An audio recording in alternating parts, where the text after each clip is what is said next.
খুলনায় যৌথ বাহিনীর সঙ্গে সন্ত্রাসীদের পাল্টাপাল্টি গোলাগুলির ঘটনা ঘটেছে। এই ঘটনায় দুইজন আইনশৃঙ্খলা বাহিনীর সদস্য সহ বেশ কয়েকজন আহত হয়েছে। গত রাতে এই যে ভবনটি দেখতে পাচ্ছেন আমার পেছনে, নির্মাণাধীন ভবন, এই ভবনে বেশ কয়েকজন সন্ত্রাসী আসলে অবস্থান করছিল।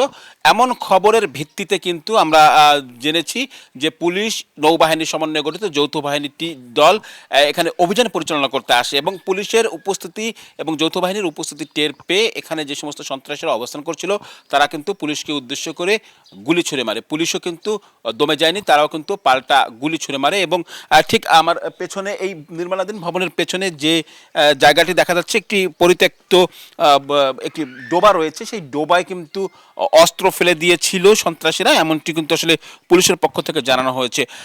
রাত 1:30টার দিকে মূলত এখানে এই সংঘর্ষের সূত্রপাত হয়।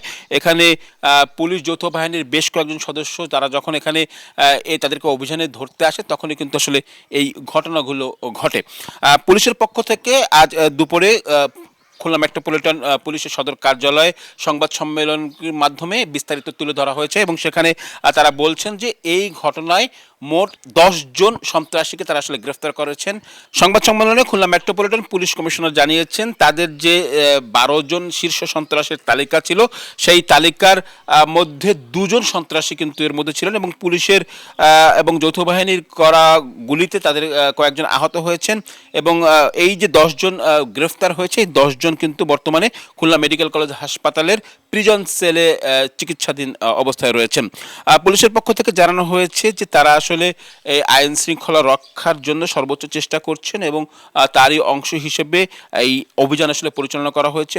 আরামবাগ নামক জায়গায় একটা বাড়িতে বেশ কিছু সন্ত্রাসী বড় কোনো অপরাধে যুক্ত হওয়ার জন্য, অপরাধ কর্ম সারার জন্য একত্রিত হয়েছে, এরকম একটা সংবাদের প্রেক্ষিতে এসি সোনাডাঙ্গা জোন এবং ওসি তার একটা টিম নিয়ে ওই আরামবাগ এলাকায় যায়।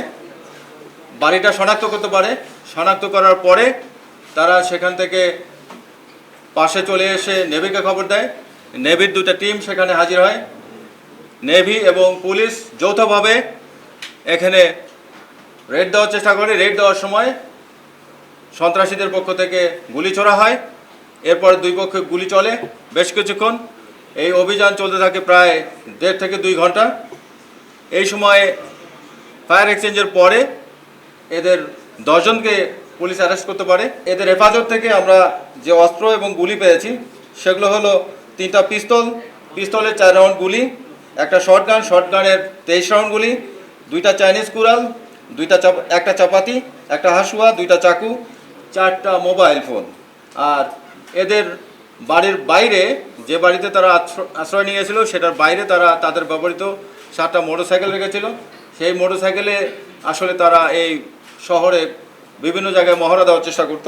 গত 2-3 মাস ধরে খুলনা মহানগরীতে কিন্তু বেশ কয়েকটি সন্ত্রাসী গ্রুপ আতঙ্ক ছড়িয়েছিল, আতঙ্ক ছড়াচ্ছে, যেটি নিয়ে আসলে পুলিশের পক্ষ থেকে বারবার বলা হচ্ছিল তারা আসলে কাজ করছে। যাদের গ্রেফতার করা হয়েছে তাদের আসলে থানার রেকর্ডপত্র যাচাই করে পুলিশ জানিয়েছে যে সন্ত্রাসী পলাশের বিরুদ্ধে খুন, ডাকাতি, ছিনতাই সহ বিভিন্ন অপরাধের 14টি এবং তার মধ্যে 2টি হত্যা, 3টি ডাকাতি, একটি অস্ত্র, 2টি চাঁদাবাজি ও অন্যান্য 6টি সহ মোট 14টি মামলা রয়েছে এই পলাশের বিরুদ্ধে। এছাড়া আরেক আসামি শীর্ষ সন্ত্রাসী বা তালিকাভুক্ত সন্ত্রাসী রুবেল ইসলাম লাভলু ওরফে কালারাবের বিরুদ্ধে একটি ডাকাতি, একটি অস্ত্র, একটি চাঁদাবাজি, একটি পুলিশ অ্যাসাল্ট ও অন্যান্য 3টি সহ 6টি মামলা রয়েছে।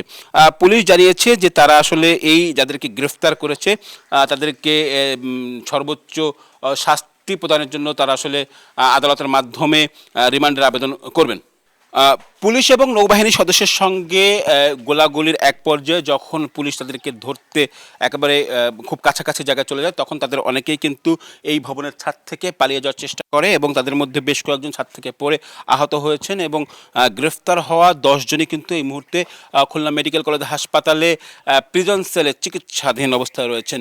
পুলিশ এবং যৌথ বাহিনীর পক্ষ থেকে বলা হচ্ছে যে এই সন্ত্রাসীদের ধরতে যাদের যে অভিযান সেই অভিযান আসলে তারা অব্যাহত রাখবেন এবং খুলনায় যদি কেউ এরকম সন্ত্রাসী কর্মকাণ্ড পরিচালনা করার চিন্তা করে তাদেরকে আসলে কঠোর হস্তে দমন করা হবে।